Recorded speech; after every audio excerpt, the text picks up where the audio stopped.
Hi, this is Debonee Morgan. Welcome to The Spirit of Now, a podcast in search of an opening music, but we've got something much better than music today. We've got Carl McColman, a contemplative writer, speaker, teacher, and storyteller. Carl is the author of numerous books, including The Big Book of Christian Mysticism, Answering the Contemplative Call, An Invitation to Celtic Wisdom, and what we're going to be talking about today, Unteachable Lessons. Several of Carl's books have won awards or recognition, notably Befriending Silence, which won the 2015 Georgia Author of the Year Award in the field of inspirational and religious writing. His work has been warmly endorsed by many leading voices in the field of Christian spirituality, such as best-selling author Brian D. McLaren, who said, and I love this, "If you don't know about Carl McColman and his work, you should." So I'm glad that we have the opportunity to introduce Carl. And we'll tell you a little bit more about where you can meet him in person and get a hold of the book. Carl and his wife Fran have worked as adult catechists, co-directing the Rite of Christian Initiation process at their parish, St. Thomas More in Decatur. His writing appears on numerous websites, including Patheos, the Huffington Post, Day One, and Contemplative Journal, his own website blog, and his new site, Via Mystica, a website devoted to Christian mysticism. Carl co-hosts one of my favorite podcasts, Encountering Silence, with filmmaker Cassidy Hall and theologian Kevin Johnson. Carl, welcome to The Spirit of Now. Debonee, it is a pleasure to be here with you. So today we are going to be talking about unteachable lessons, why wisdom can't be taught, and why that's okay. So looking at this title, I want to ask you, why are there lessons that can't be taught? In other words, what we think of as ideas or wisdom that we get from reading books or sitting with our teachers, we absorb things that way, but you're talking about wisdom that can't be taught. In reading the book, it was a joy to feel like I was along with you in many of your experiences that have garnered wisdom for you. So tell me about the distinction between the ideas and the experience. And could you share with us one of the experiences that you talk about in the book, particularly the Massanetta experience that you had? Okay. Well, let me begin with the concept of the book. And it really goes back to a conversation that I had when I was either a senior in high school or just after I graduated from high school. So many, many years ago, when God was a boy, I had befriended the man who was the organist at my church at the time. His name was Steve. And we were friends, we were buddies. He was a few years older than I, but we related more or less as peers. But I was a very kind of nerdy, bookish kind of a kid, always had my nose in a book, that kind of thing.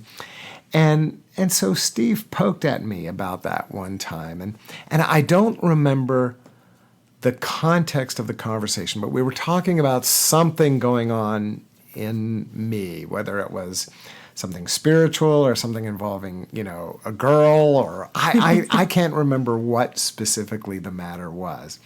But I remember he said to me at one point, he said, I think maybe he had mentioned something, and I said, gee, I'd like to read a book about that or something like that. And his response was, what you're looking for, you're not going to find in a book.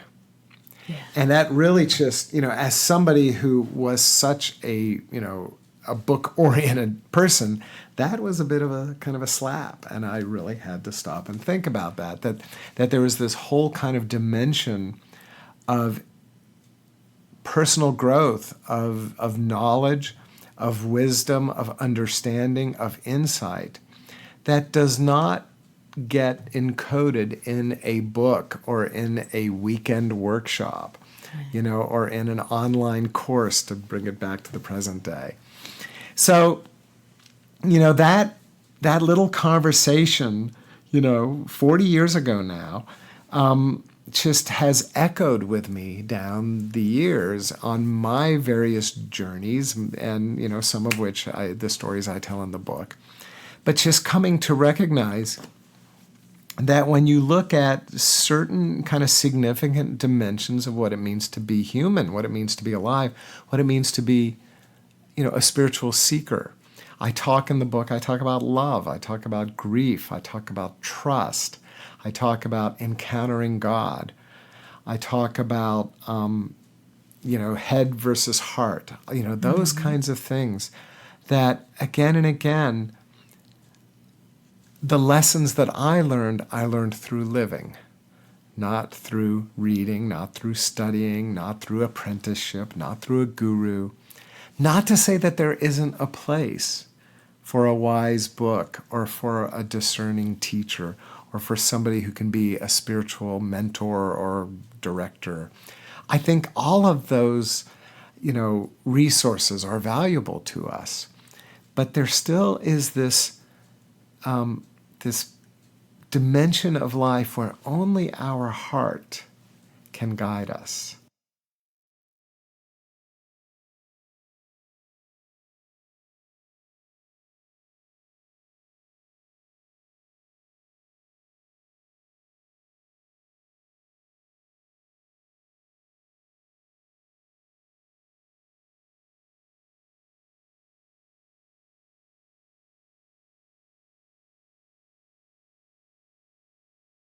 In fact, let me just read to you what is one of the last sentences in the book. I say, "The time will come when you need to close the book and go on with only your heart as your guide." Yeah. And that, and spoiler alert, that's where my next book begins. The book that I'm writing right now. Wow. But at any rate, so that's really the heart of this book. This is a book about that you need to close the book. Yeah. And you need to let your heart be your guide. You need to let life be your guide. You need to let spirit be your guide. Yeah. And trust that process. Trust to use a word much beloved by the Christian contemplative and mystical tradition, trust the unknowing. Trust the dark night of the soul. Right. Trust those places where things are a little wild or a little out of control, because those are the places where we meet the mystery, and the mystery can guide us and lead us to where we need to be. So. Oh, I love that, and I agree so much. It reminds me of when I was 18, my boyfriend at the time lived in New York City, and we were riding the subway, and I was so enamored with him. I was 18, and I was just like Google-eyed looking at him, and he said, "Look around," meaning at the people on the subway, and he said, "Pay attention." And I was 18, I didn't understand what he meant. But later he was able to articulate that nothing really matters unless you're paying attention and absorbing it. Yeah. Mm-hmm. And so when you're talking about that place of experiencing the unknowing or meeting that, and that the lessons themselves are embedded in life, I think the beauty of the contemplative tradition is it teaches us to pay attention, sure. Right? Everybody's living their life, but you only get the juice if you're paying attention, right? Was it Woody Allen who said 90% of life is showing up? Yeah. There's wisdom there, and that's true in so many dimensions of how we live out our days. Be present, be here now. Show up, pay attention, open your eyes, open your ears. Be awake. Stop right? and smell the roses. Or as the cows in the Far Side said, stop and eat the roses. That's just and what does all of that have in common? It's very sensual, it's very embodied. I think one of the challenges, and I get into this in the book, but one of the challenges for me is that I do tend to be more of a head person than a heart person. And, and head people tend to be, we love language, we love syntax and grammar and vocabulary and, good stuff. We love poetry, we love literature. And sometimes we forget that there's something dangling underneath our head called a body, and that body is a teacher, is a great and wise guide for this adventure that we're on, this adventure of being human. And that poetry is always the finger pointing at the moon anyway. Sure, right? Absolutely. Like you're saying. Absolutely. So we've got it that experience is where it's at, And also, in typical non-dual fashion, you also point out, using your colleague Kevin Johnson's quote, that experience is a trap, or it can be. So tell us more about that. Well, you asked me about Massanetta Springs, Right. so why don't I circle back to that, Yeah, and then great. we'll play with this this question of, can experience actually be a trap? And in Massanetta Springs is this beautiful old Presbyterian church camp. It's in the Shenandoah Valley of Virginia. I grew up in Virginia. And I didn't grow up Presbyterian. I actually grew up in the Lutheran church. But the Lutherans, a couple of times a year, would kind of take over Massanetta and, I guess, rent it from the Presbyterians and have various kind of programming. And, being a young person, kind of active, my parents were very active in our church, so I was active as well. And so it's just kind of got plugged into that. And I think, like many young people back in the 1970s, I had a love-hate relationship with church. On the one hand, it was a place where I could meet girls, and just kind of, flirt and, then be a teenager. And truth be told, there was a part of me that was drawn to the ritual and to the spirituality of it. But there was also a part of me that kind of, held it at arm's length. It was the institution. It was the man, Yeah. and so, so there was definitely this kind of, push-pull kind of dynamic going on. So I go to this weekend event in Massanetta Springs, the Shenandoah Valley, the winter of 1977. I'm 16 years old, and I, kind of part of me wanted to be there, part of me didn't. But it was a tight-knit community. It was there was maybe 80 or 90 of us teenagers plus the adults, who were providing the leadership. And over the course of the weekend, my heart just kind of opened up to the experience. And then on Saturday night, they had a communion service. Now, remember, this is the late 1970s. This is the era of kumbaya. Right. They'll know we are Christians by our love.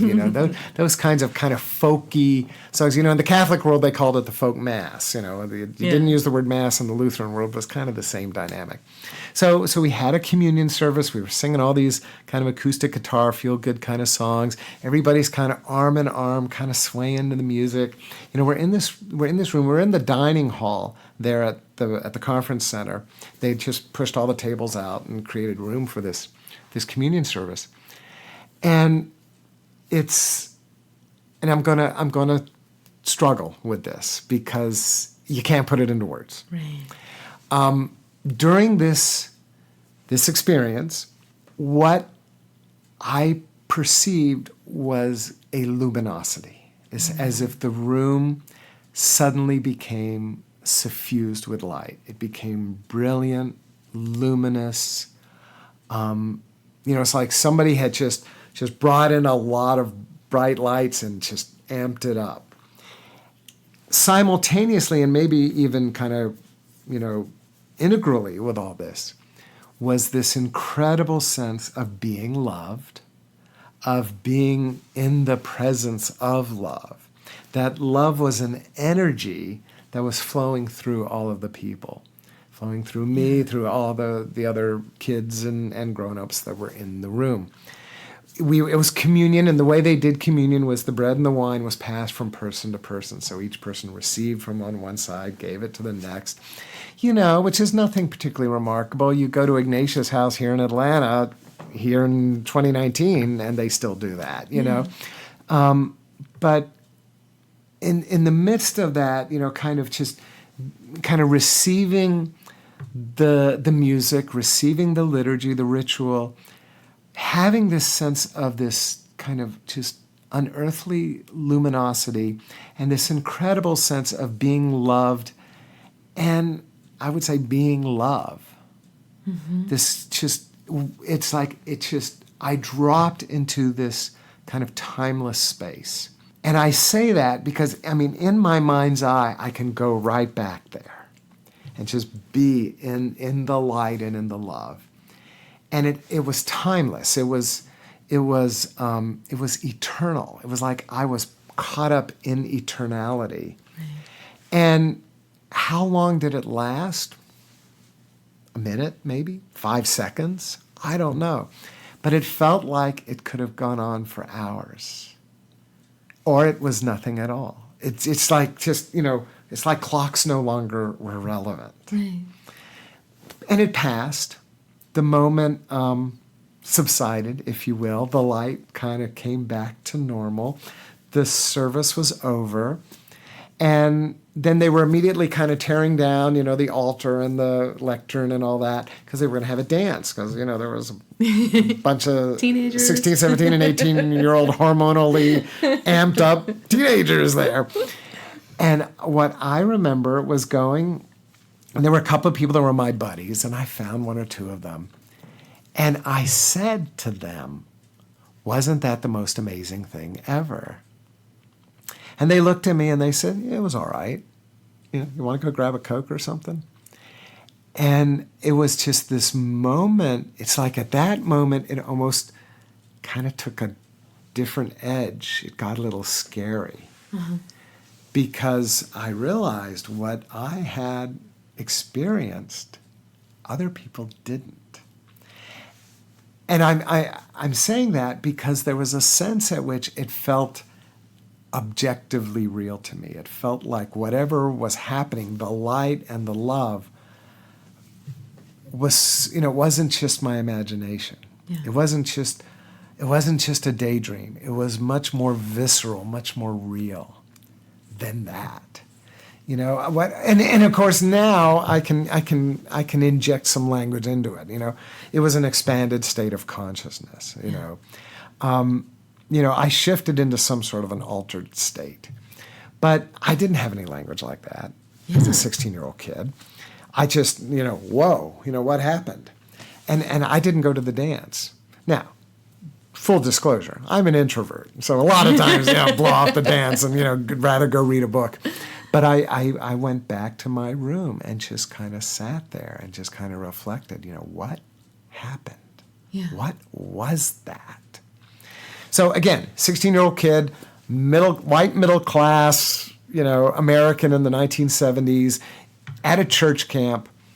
I just assumed, somehow, I just had gotten a big, wet French kiss from the Holy Spirit, and that suddenly God had somehow slapped me a little. And so I just assumed that I had a call from God. And I just kind of threw myself into kind of very devout Protestant Christianity.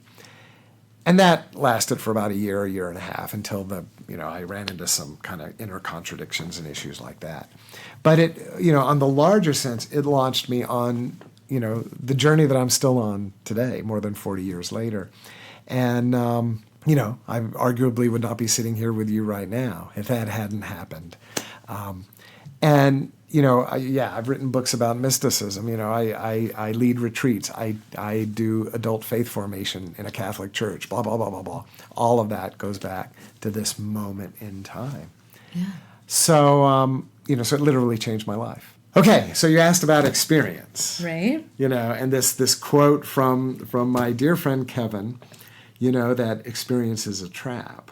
I was like, well, what does that mean? Because a lot of people will say, I don't just want to read a book about God. I want to experience God. I think that, I mean, does that track with your experience that a lot of people kind of have that way of thinking? Yeah. And when you describe that experience, I say, okay, where can I go get me some of that? Right? Yeah. How do I sign up? Yeah. Well, to begin with, it took me several years to realize that I couldn't just replicate that. I remember the very next church camp I went to a few months later, and we had a Sunday night or Saturday night communion service, and I was so amped up. Here we go. And it was nice. It was communion. I was with my friends. We sang some nice songs. And I remember really feeling crestfallen, like, where's the experience? Where's the experience? And so, I think that one of the challenges that we have in this moment in time is that we can become so fixated on the experience of God that basically becomes more important than a relationship with God, or than being the person that we are created to be, which might mean that we're not necessarily created to have some sort of supernatural or, exalted experience, but we're actually kind of wired to find God in the ordinary, to find God in the down to earth, to find God in, the giggle of a baby, or the patience of an elderly person in a nursing home,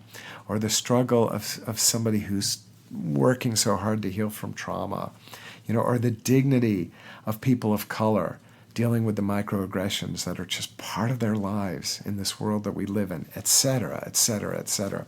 There are so many ways in which the sacred, the divine, meets us, and this kind of emotional, even embodied experience. And again, not to say that any of that is bad, but to say that if that becomes the point of our focus, it runs the risk of becoming very self-referential, maybe even solipsistic. Right. It becomes a form of spiritual narcissism. And I think that's what Kevin would say when he uses that kind of language, that experience is a trap. Yeah. So does God grant mystical experiences? Absolutely.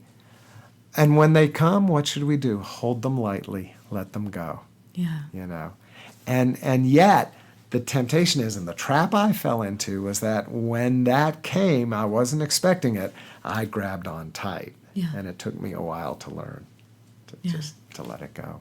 Yeah. You don't want to commodify it. Yeah, turn it into something that you could bottle and sell, And I think this is we live in a culture that is dominated. I mean, look at the two coasts, Madison Avenue and Sunset Boulevard.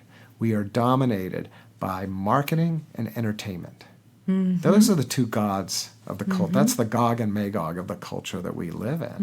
Mm-hmm. And so even those of us who are maybe embedded, I don't care if it's Christianity or Buddhism or Wicca or what, the various kinds of lineages that we have, but even we can be embedded in them, but we're still influenced by living in a marketing entertainment culture.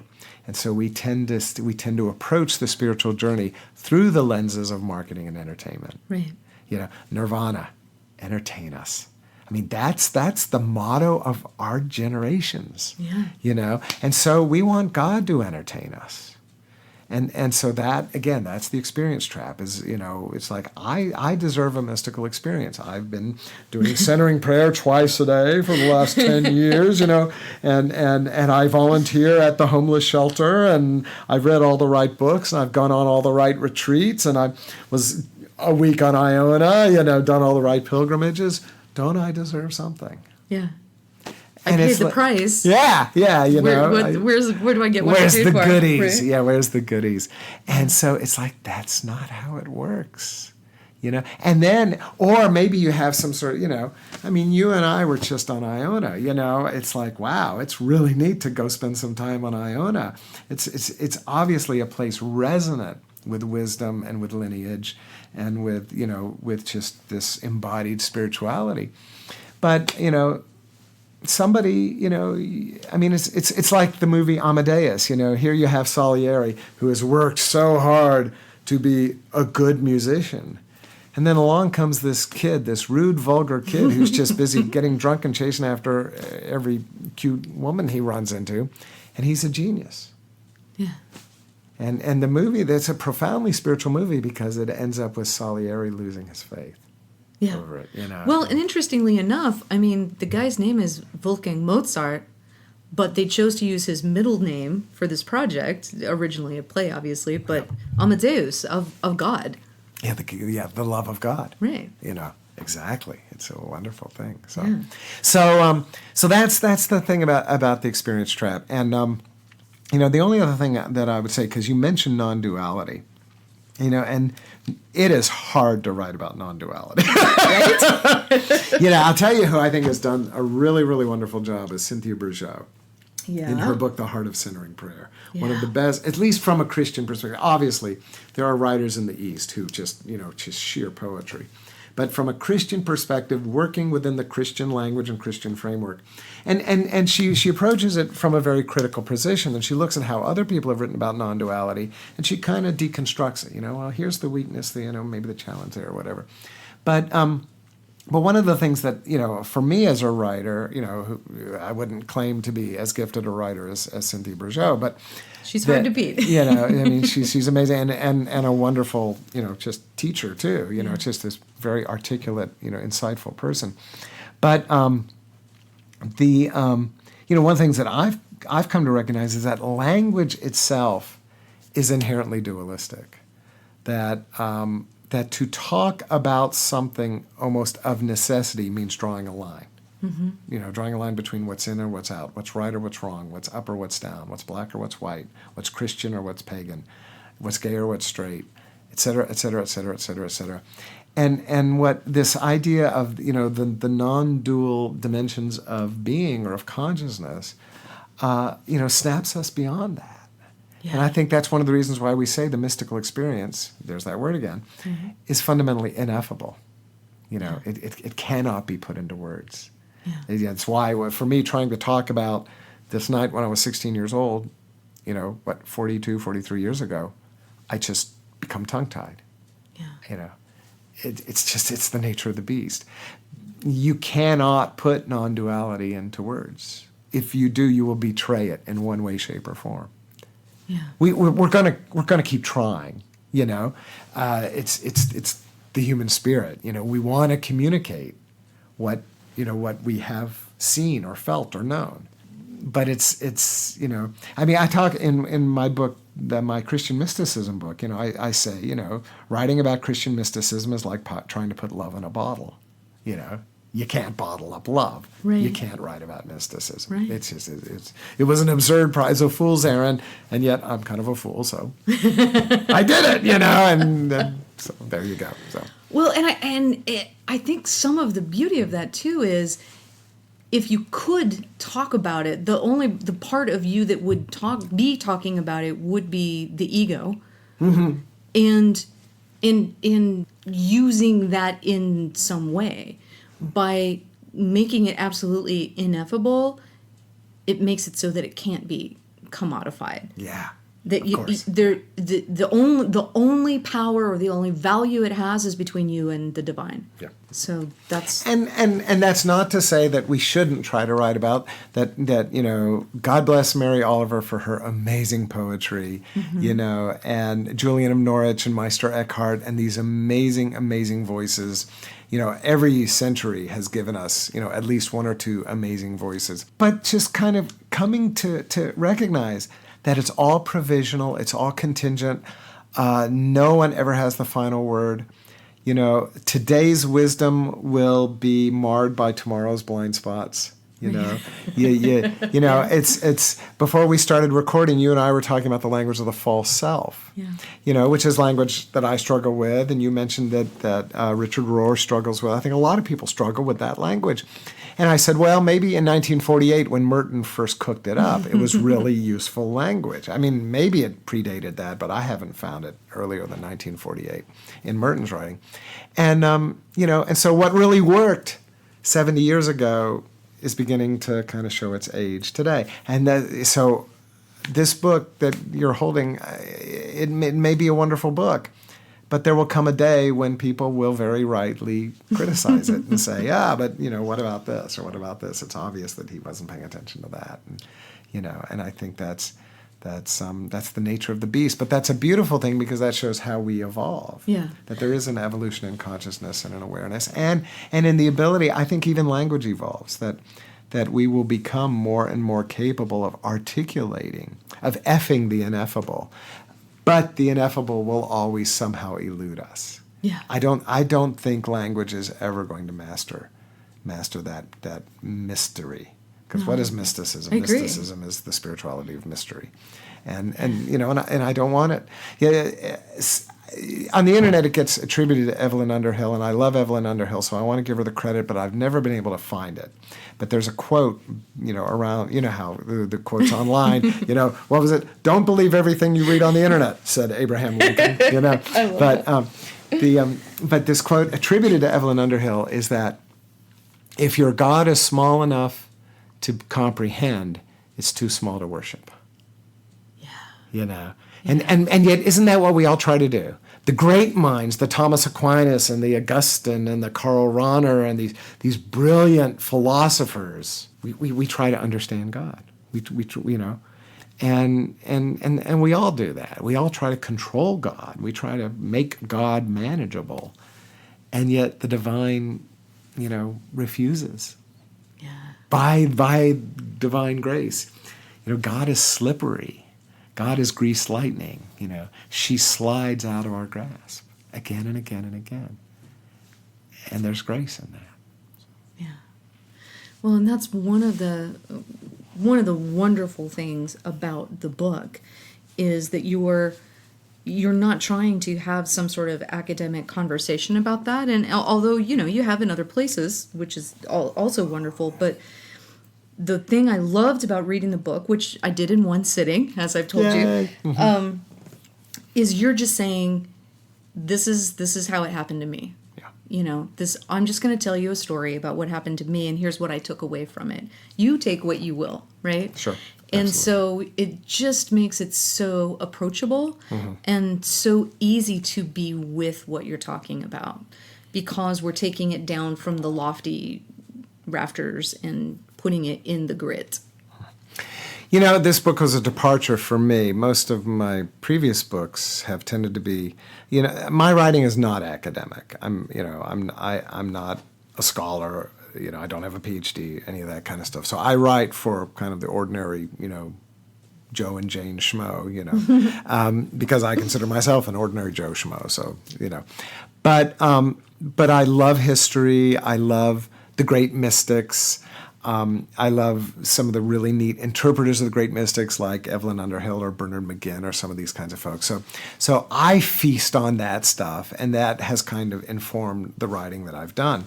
And it still is very much part of my blog and so forth.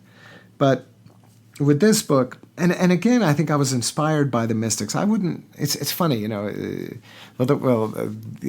word experience. The word mysticism is another dirty word, but I've learned that if you write a book with a difficult word and you put the difficult word in the title of your book, you own that word. That word owns you.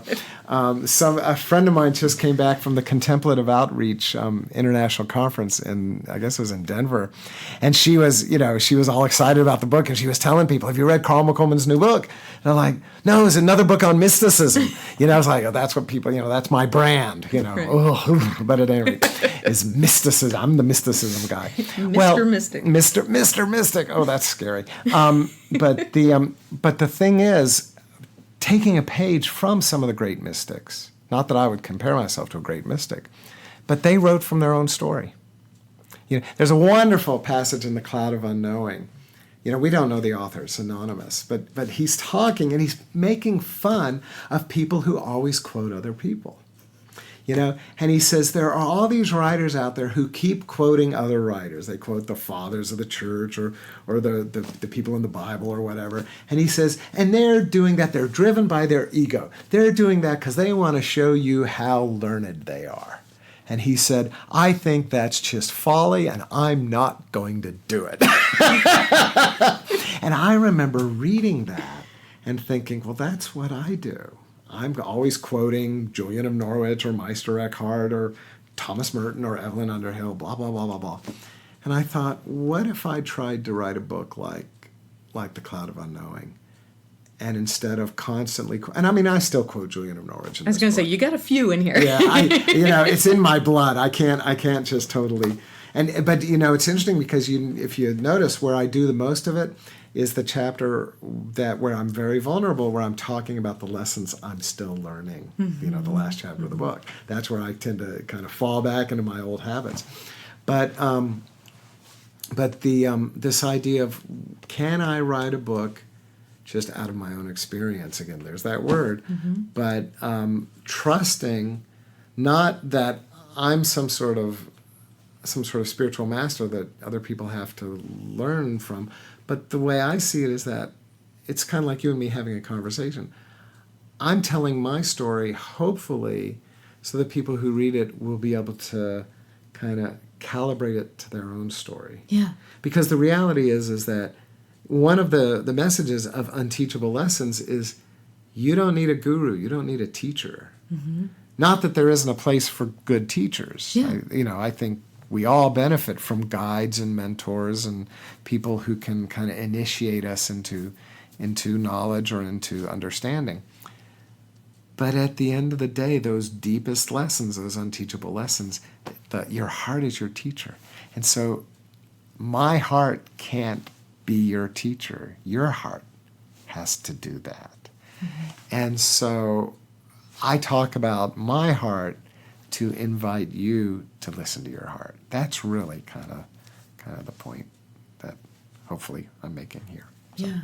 And that reminds me of something that Jim Finley has said, and I'm sure he's quoting somebody else, but I just remember Jim saying it, and that is, it's not only what the teacher says, but the example of the teacher that assures you that it's possible. Well, yeah, another way of looking at it is, if all else fails, you can always set a bad example.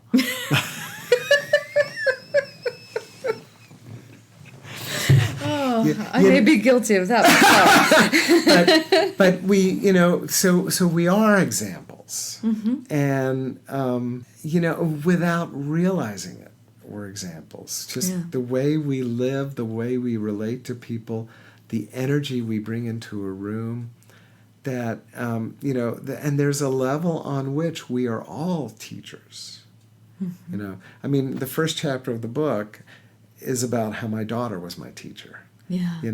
And so here was this little girl, much younger than me, who had health issues, was handicapped, all of that, and yet she became my teacher. And so anybody can be our teacher at any time. I worked with a therapist one time, and she said, look at everybody as your coach. Just let everybody be your coach. And that was such profound wisdom, such profound advice for me, and something that I'm still getting mileage out of, years later. So, and I think, back to this, the Jim Finley quote, how can we be a good example? Well, first of all, don't try to be a good example, because then you'll just be self-conscious. But, try to listen to your heart and be faithful to your heart, and then you'll be a good example. I'm reminded of that, quote attributed to St. Francis of Assisi, and it's Christian language, but I think you can extrapolate it to any tradition. Preach the gospel, but only use words if you have to. Right. Let your life, let your body be the gospel. The word gospel just means good news. Be the good news of God's love. Be the good news of mercy. Be the good news of relationship, of community, of kindness.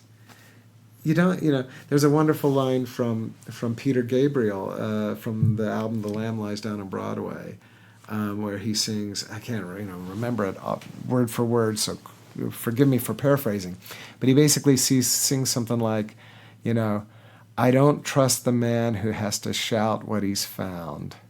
There's I don't trust the man who tries to sell what he's found. There's no need to shout if you're homeward bound, or something like that. Again, this is, people can look it up. It's the song The House of 32 Doors on The Lamb Lies Down on Broadway. It's a great line, and something that for me is very humbling, that I have the temerity to write books about the spiritual life. Who made me, Mr. Mystic, Well, but so I try to write out of this sense of humility, and it's like that this isn't about that I have wisdom to share with you, but that maybe I've learned a thing or two, and hopefully, that can resonate with the thing or two you've learned as well. Yeah, and it does. I think it points us to our own experience that's similar. So shifting gears a little bit, I did want to ask you about this wonderful quote, which I think is one of my favorites in the book. And you say, silence is the paper on which the ink of human consciousness is printed. All our thoughts, our feelings, our emotions, our imaginations and daydreams, our compulsions, our primal urges, it's all ink on the paper. Silence is the paper. Silence is the screen on which the film of our lives is projected, and silence, more than anything else within us, is the doorway to the presence of God. And elsewhere, you say that silence is shy. So I just wanted to ask you about, since you're speaking about your personal experience, our favorite word, tell us a little bit about silence. Well, wow. Do we have all night? Right? I thought of that as I said it. How do you talk a little bit about that? You've got an entire show about it that's run for several years at this point. That's true. I mean, Kevin and Casty and I were brought together by our shared love of silence. And we all find silence in the context of contemplative Christianity, but that's certainly not, because the Christians do not have, a copyright on silence by any stretch.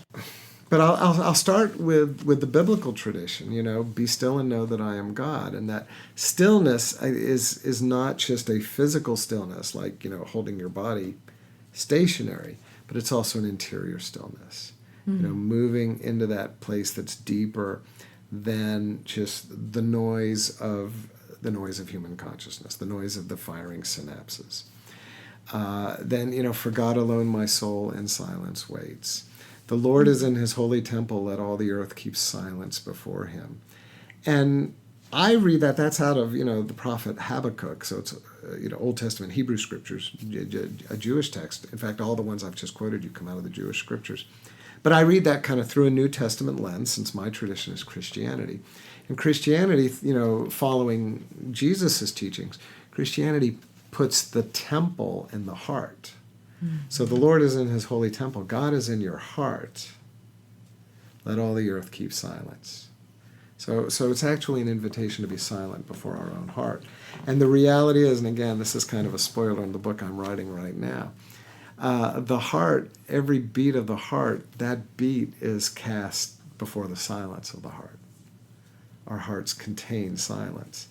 Not a deadly silence, but a resonant silence, a silence that shimmers with the divine presence. I think it was Thomas Keating, the wonderful monk who helped to formulate the centering prayer kind of method of contemplation, who said, silence is God's first language. Everything else is a poor translation. That's back to effing the ineffable. I think it was it Meister Eckhart maybe? I'm not sure here, but somebody who said nothing resembles the divine more than silence. So in silence we touch the face of God. In silence we are brought into the divine presence. In fact, for the longest time on Twitter, my Twitter bio was silence is not an absence, it is a presence. And then I found out that wasn't original with me, so I changed it to something else. But this wisdom, nobody can copyright this wisdom. That's the reality. That and we live in a culture that's afraid of silence. Right. And hey, I love my phone. I live by my phone. I love rock and roll. I chased the Grateful Dead around when I was younger. All of that is true. But the thing is that you can love the energy of life and then still drink deeply from the well of silence. I was reading, I'm going through, I think it's William Harmon's The 500 Greatest Poems of the English Language. I've just been kind of going through that, reading a couple every day. And I'm at John Milton right now. Okay. In fact, just today, I read L'Allegro and Il Penseroso, Milton's, which I probably hadn't read them since I was in high school or college, And it was a delight to go back and read these poems. And I thought about it, Allegro is, the joy of life, delight, party, making love, flirting, dancing, all that, going to hear, Kenny House sing the Beatles, and isn't it wonderful that we have that energy? And Il Penseroso, that's contemplation. That's the cloister. That's the monastery. That's silence. And I remember when I was in high school, Everybody said they loved the first poem and they had no use for the second. That's our cultural paradigm. Yeah. The party, we all love the party. But the cloister, that's for those weird monks. So there's, now, it still reaches us. People get drawn to the desert. They get drawn to the wilderness. People walk into a cathedral and they're moved to silence. Even art galleries. You go and stand in front of the Mona Lisa. And you're so great beauty, great splendor, the vastness. Going out, getting far enough away from the city that you can actually see the Milky Way at night. Or going up north. I remember. I dated a woman from Minnesota at one point. She took me up to the Boundary Waters, and I saw the northern. Atlanta, Georgia is where I live. You don't see the northern lights down here very much. And I remember seeing the northern lights. Just moved into silence. So it grabs us anyways because it's so powerful. But we still live in a culture that's basically kind of scared of it. So how did I find it? Well, I think it was probably just a consequence of what happened at Massanetta, that having a taste for this kind of sense of the divine, I wanted more. And then a couple of years after that, somebody my friend David gave me a copy of this book, Mysticism by Evelyn Underhill. That opened me up to the contemplative tradition, the Western contemplative tradition. That was amazing. And I chart this in the book. And then because of that, I discovered the Shalem Institute, which is an ecumenical / interfaith, but rooted in Christianity, contemplative community in Washington, D.C. And there I was introduced to communal silence, to people meditating and being silent together as a spiritual practice. And once I had a taste of that, it's like, this is who I am. Yeah. And so it's just been part of my story ever since. And so back to that, you mentioned that quote, the silence is shy. And of course, nobody's going to believe this listening to this, but really way deep down inside, I'm shy. I'm a shy person that's learned to be gregarious. But so shyness is, I think there's a beauty in shyness. Parker Palmer says the soul is shy. And I think that's really true too. And so it's kind of the same thing. And I think God is shy. The divine is shy. That God does not push God's self on us. The spiritual journey is an invitation. It's never a demand.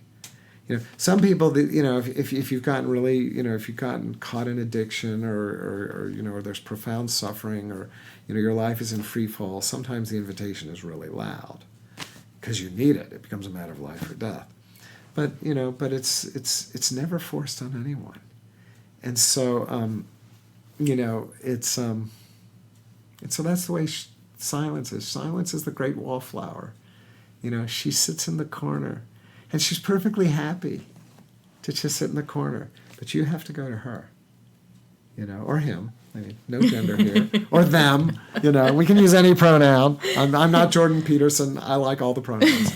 But, it's just, but that's who silence is and how silence is. That's just beautiful. Yeah. That's just beautiful. Switching gears just a little bit more, I also love this quote here in the chapter called "I do not think it means what you think it means." Yes, Princess Bride reference. The book is littered with pop culture references. Which I find very endearing and inviting. The Rain Man, even The Wizard of Oz. That's right. Pagans and Druids and Buddhists. Oh my! You say here, spirituality is, at least when it's truly healthy, holistic. The body, the soul, and the mind are all beneficiaries of God's love and grace. Prayer and other spiritual disciplines are meant not only to heal us spiritually, but mentally and physically as well. Learning to love our creatureliness, I love that word. Yes, even our fleshliness is a consequence of choosing to orient our lives to the all-encompassing love of God. And then also in this chapter, you confess to be a recovering Vulcan. So tell us more about this holistic piece. I thought this chapter was really important, particularly for people who have been raised in a more evangelical or conservative way of viewing themselves as Christians. Well, this is interesting because the mystical kind of strand of Christianity is very much kind of it was a gift given to us by the Greeks. The Neoplatonic, kind of the flight of the alone to the alone. There's this kind of transcendental quality to a lot of mysticism. And a lot of Christians in our day, particularly kind of in the progressive world, really kind of push back at that.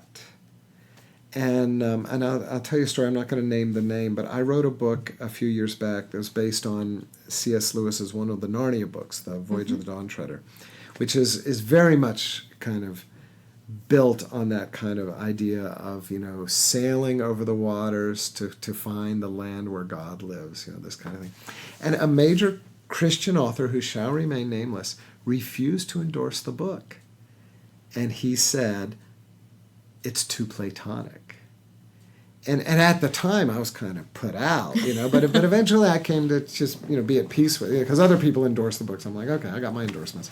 But, came to be at peace with it, that this particular author really has an issue with the Greek kind of influence of Christianity. And I really appreciate this desire to reclaim kind of the Jewish or the Hebrew dimension. Because Jesus, after all, was Jewish. He may have known Greek. He was a businessman. He was a carpenter, so he probably knew Greek. But his birth language would have been Aramaic, which is similar more to like modern maybe Arabic or Syriac. And of course he would have read Hebrew because he could read the Psalms. So he definitely was a Semitic person and immersed in that culture. But Christianity really does represent kind of this kind of integration of the Jewish and the Greek. The New Testament was written in Greek. And so it's from the Greeks that we get kind of this transcendental, trying to climb out of this world into... You've seen that wonderful wood carving of where there's the spheres, the celestial spheres, and you see this person crawling out of the celestial spheres to reach the celestial or the heavenly realm. And so there is a beauty in that kind of transcendentalism, but there's also a shadow side, and that's why I think this author was bothered by it. And the shadow side of it is dualism, and dualism, as it's traditionally understood, is this idea that spirit is good and matter is inferior, and that matter is somehow bad, and because matter is bad, the body is bad, and because the body is bad, sex is bad. And so all of that is woven together. And then what became doubly pernicious was that spirit became equated with the masculine and matter became equated with the feminine. And so that then also contributed to the kind of sexism that we see, still rampant in many, many corners, not only of Christianity, but of our society at large. So there's a real problem there, and a problem that needs to be deconstructed. And how I became kind of an unhappy beneficiary of that was that I was as a child, I think I was a clever child. I wouldn't say I was a genius by any stretch, but a clever child. I always did well on standardized tests, whatever that means. But I'm also white and middle class, and those tests tend to be calibrated towards white middle class kids. So all that. But I did not excel at sports. I was not an athletic child. And so I just became one of these kids that was all about my head. And I mentioned in the book, Sheldon from The Big Bang Theory and Mr. Spock from Star Trek, Brains Benton and Tom Swift and all these kind of children's literary figures that were very, kind of intellectual. And that was kind of the world that I lived in. And it served me well until about puberty. And then suddenly it became a liability, when I kind of realized to my utter dismay that girls were much more attracted to the football players than to the guys like me. And I'm like, oh, now what, So, and it's all good. But, so this is the whole idea of being a recovering Vulcan, is that I've had to learn that that the mind is not better than the body, that the spirit is not better than matter, that I am called to be both. I'm called to be both embodied and conscious, and to be embodied consciousness, and that the spiritual journey, and like I say, unlike this author who wouldn't endorse my book, I'm not going to reject the Greek, because to me that's just another dualism. Right. But it's like to try to find a holistic spirituality that integrates the best of the Greek and the best of the Jewish together. And so when I think of Jewish spirituality, in fact, I do a retreat on the Jewishness of Jesus. And what I do is I have 2 slides, a PowerPoint presentation, or Keynote, because I'm a Mac person. This Keynote presentation where I have a slide and I say, this is Greek spirituality, and it's that wood carving of the guy crawling out of the celestial spheres to try to reach the heavens. And then I say, and here's Jewish spirituality, and I show a Seder. And the family around the table, and it's a party, and they're celebrating, and they're feasting, and they're telling stories and singing songs. And it's very this worldly, but in the best sense of that sense. And so what I say is that the genius of Christian spirituality, including Christian contemplation and mysticism, is that it brings those 2 together. And it gets out of whack when they emphasize one to the detriment of the other. Yeah. And yet our culture as a whole has tended to emphasize that Greek transcendental spirituality and kind of dismiss that more immanent, that more embodied, incarnational, fleshy, dare I say it, sexy, sensuous, delicious spirituality. And so we need to reclaim that. And that was part of what I was trying to get at with this whole idea of a holistic. Yeah, absolutely. I love it. And, very much aligned with Richard Rohr's latest book, The Universal Christ, going deep into that as well. One last question for you. Okay. And that is, you begin the book by introducing your readers to Rhiannon. And I just want you to tell us however much of that story you feel like telling without giving away too much in the book. Oh, yeah. Okay. Rhiannon was my stepdaughter, was or is. She's still in my heart, but she's no longer embodied on the planet. She passed away about 5 years ago. She was born with polycystic kidney disease, which a lot of people will know. That was the disease that claimed Irma Bombeck, the famous writer from a few years ago. It is a hereditary disease she inherited from her biological dad. And she was sick her whole life. When she was born, they thought she wouldn't survive a few hours. She was born in a hospital that no longer exists. The hospital was torn down a few years ago out in near Douglasville, out in Austell, Georgia. And they had to get her to Emory. It was like an ambulance barreling down I-20, 90 miles an hour, with a nurse in there, performing CPR just to keep the baby's heart beating, because she was so sick from birth. And but she did survive. She survived 8 weeks in neonatal ICU, and and just began to live her life, even though she had these huge overdeveloped kidneys with cysts on them, and consequently so much else in her body was underdeveloped. But she beat the odds. She survived. My wife's first marriage fell apart, so Fran became a single mom. They just carried on, and then when Rhiannon was 3 years old, she had a stroke.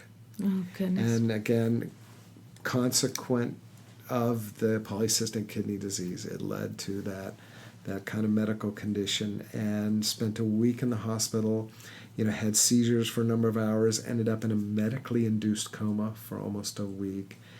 And when she came out of the coma, it's like the hard drive had been wiped clean. They had to begin with just learning basic language, and she for the rest of her life, she was hemiplegic. She was paralyzed on the right side. Of course, she was right-handed, right dominant. So she lost that. She never walked. She just was in a wheelchair the rest of her life.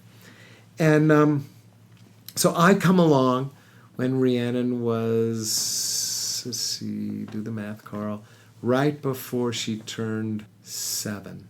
So she was 6 years old when I met her. But just a few weeks after I met her, she turned 7.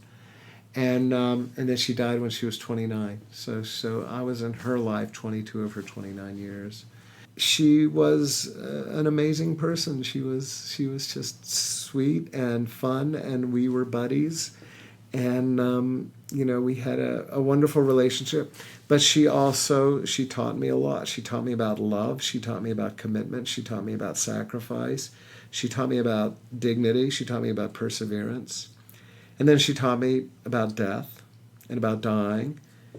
And she left me with a lesson to learn about grieving. And so it was quite a journey. And I had to deal with some of my resistance to love and my narcissism and my immaturity. And so it wasn't always easy. It wasn't always, just bunny rabbits and rainbows. There was some pain in there. And when she passed away, I felt humbled because I was so conscious of all the ways I had failed her, that I wasn't the father I thought she deserved. And at the wake and at the funeral and in the weeks after, so many people came up to me and said, you were such a gift to her. The stepfather who stepped in, married Fran, took on the role of being a parent to this very, very, sick and handicapped child. And I was like, oh, you don't know the whole story. It was a mess. Yeah. And then finally somebody sat me down. It may have been Fran. It may have been another friend. I can't remember. Somebody sat me down and said, okay, you weren't the perfect father, but you were still a gift. And I realized the gift that I was to Fran and Rhiannon was largely because of what Rhiannon taught me. But I couldn't have learned it from a book. I couldn't have learned it from a course. How to transition from being a narcissistic, self-involved young man to being a parent who really puts your children first. In 6 easy lessons. Only $29.95. Sign up now. Operators are standing by. That doesn't exist. You live it by doing it. Yeah. And it's messy and it's imperfect and you make mistakes. And then you have to live with that. And hopefully you can clean up your own mess. Yeah. And, I'll just say this one bit. So, Rhiannon was in hospice for 7 months. And at the beginning of her hospice journey, we knew she was going to pass away. It's just a matter of time. I felt the need to apologize to her and to say to her, I'm sorry I wasn't the father that you deserved. And she said, what do you mean? She wasn't going to let me off the hook. She said, what do you mean? And I said, well, think about all the times I lost my temper at you and I yelled at you and blah, blah, blah. And she was like, oh, yeah, that. And so I said, I'm sorry. And she said, well, you're forgiven. I mean, it was like it was not an issue to her. She was like, you're not perfect. Duh. None of us are. You're forgiven. So it was a sweet moment, this tender moment, and we gave each other a hug, and so on. And so she's in the hospice 7 months. So then the week she's dying, and we know she's dying, the hospice nurse says, in fact, she was with us like on a Wednesday or Thursday, and she said, she'll be gone before the weekend is over, and she died on a Saturday afternoon. So, it was just real obvious. Mr. Slow Learner here, I had to bring it up again. And I said, Rhiannon, I just feel like I need to apologize. And she said, we've already had this conversation. Yeah. It's like, can't you accept the fact that I've forgiven you? Yeah. Oh, yeah. Okay. That's how forgiveness works. When somebody forgives you, your job is to accept their forgiveness. Yeah. So even as she was dying, she was teaching me. What a beautiful soul. So, So it's I'm just I owe that little girl so much, and so it was a privilege to write about her. I think I shared with you, I wrote about her in my blog, kind of in real time as this was happening. But it was and 5 years needed to go by. It was some time, obviously. But to be able to go back, reread some of those blog posts, relive, just the story, and to be able to put it into a narrative form.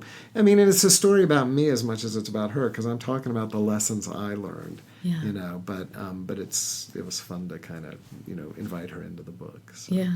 Well, and I wanted to save her for last in our conversation, but I love how it is the first chapter in the book because you are so vulnerable in exposing some of your poor choices and the immaturity and whatnot. Mm-hmm. And because you were so transparent with your readers, it was an invitation to truly find ourselves in what you wrote. Well, and that, of course, that chapter is called Unteachable Lessons. It's the title chapter of the book.